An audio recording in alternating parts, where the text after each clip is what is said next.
Liberated Union prisoners crowded onto the decks of the steamboat Sultana, gleeful to be on their way north at last. Near Memphis, a boiler exploded, and she burst into flames. More than 1,200 men died, still hundreds of miles from home. We are scattered, stunned.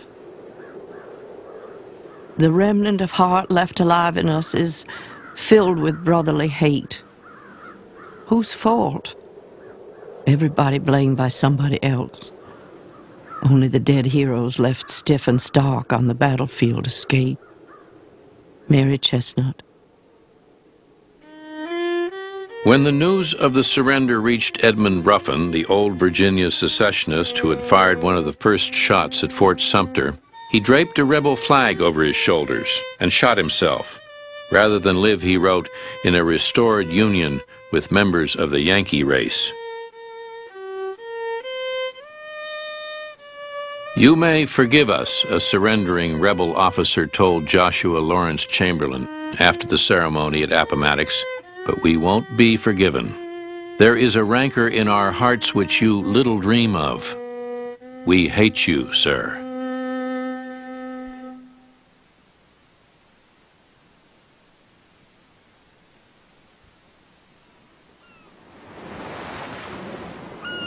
April 14th, 1865 was Good Friday. It also marked to the day the 4th anniversary of the surrender of Fort Sumter, and within the fort's pulverized walls that morning, everything was being readied for a noontime ceremony. The fort's old Union commander, Colonel Robert Anderson, was to raise the same flag he had been forced to haul down in 1861. An audience of Northern soldiers and dignitaries and some 4,000 former slaves watched.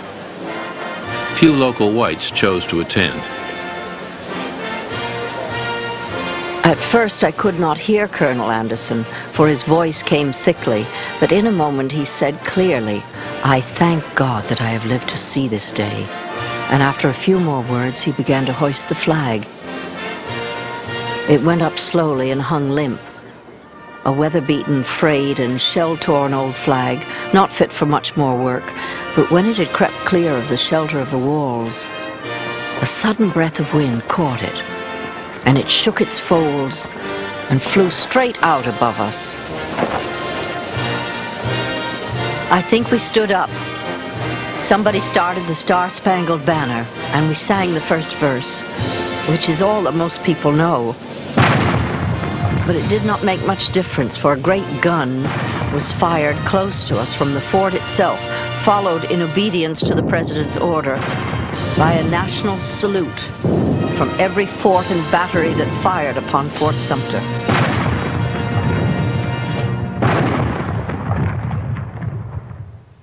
In Washington that same day, John Wilkes Booth dropped by Ford's Theater to pick up his mail.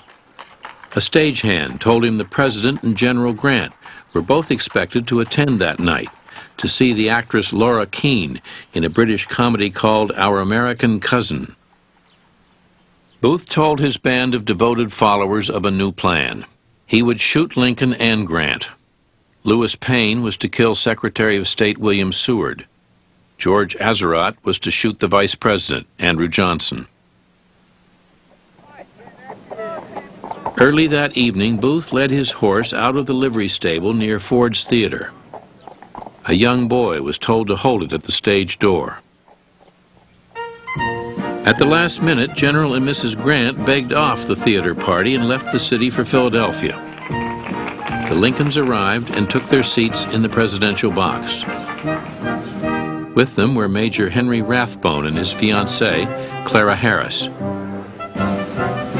What would you advise, Ma? Just remember, dear, he's rich. Hush! Here he comes. Oh, Mr. Trenchard. We were just saying how you always seem sure of hitting your mark. The president seemed to be enjoying the play. His wife held his hand. Booth swallowed 2 brandies at a nearby bar, then returned to the theater. He waited for the laughter to rise, then slipped silently into the president's box. Augusta, dear. He held a dagger in his left hand, Yes, a Derringer pistol in his right. A nasty beast. Sir, your vulgarity renders you intolerable in polite society. Maybe I don't know the manners of polite society, but I guess I know enough to turn you inside out, old gal. You psychologizing old man trap. Booth fired, then vaulted over the front of the box, caught his right spur in the draped flag, and landed on stage, breaking his left leg. He waved his dagger and shouted something to the stunned audience. Some thought he said, "Sic semper tyrannis," thus be it ever to tyrants, Virginia's state motto. Others heard it as, "The South is avenged." For a long moment, the theater was still. Then Mary Lincoln screamed. The bullet from Booth's pistol had entered the back of Lincoln's head, torn through his brain, and lodged behind his right eye. A surgeon from the audience pronounced the wound mortal. Soldiers carried the unconscious president from the theater into a boarding house across 10th Street. We put him on the first floor and laid him on the bed. When we took him into the room, we had to get out. They wouldn't let anybody in without it was a doctor or something. Private Jacob Souls. The giant sufferer lay extended diagonally across the bed, which was not long enough for him. He had been stripped of his clothes. His slow, full respiration lifted the covers with each breath he took. His features were calm and striking. Gideon Wells. The doctors could do nothing. Mary implored her husband to speak to her, and wept so inconsolably she was finally taken into the front parlor. Cabinet officers stood by helpless all night, doubly shocked to hear that Booth's accomplice, Lewis Payne, had stabbed Secretary of State Seward, then run out into the street crying, "I'm mad, I'm mad." George Azerrad had been too frightened to carry out Booth's order to kill the vice president. Around 6 in the morning, Navy Secretary Wells stepped outside and found the streets filled with silent, anxious people. A little before 7, I went back into the room. The death struggle had begun. Robert, his son, stood at the head of the bed. He bore himself well, but on 2 occasions gave way and sobbed aloud, leaning on the shoulder of Senator Sumner. At 7:22 on the morning of April 15th, 1865, Abraham Lincoln died.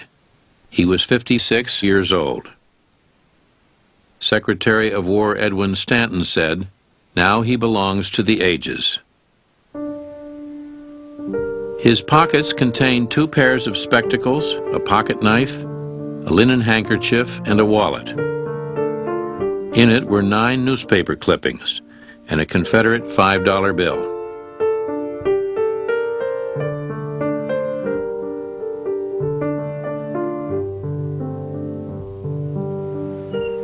Mother prepared breakfast and other meals as usual, but not a mouthful was eaten all day by either of us.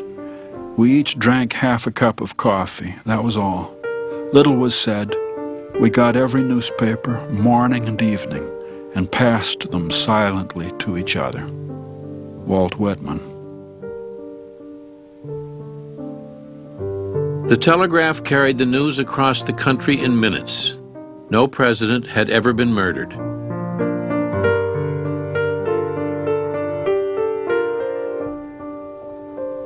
People would remember for the rest of their lives where they were and what they felt, and what the weather was like when they heard what had happened. Near Appomattox Courthouse, Virginia, Saturday, April 15. bad news has just arrived.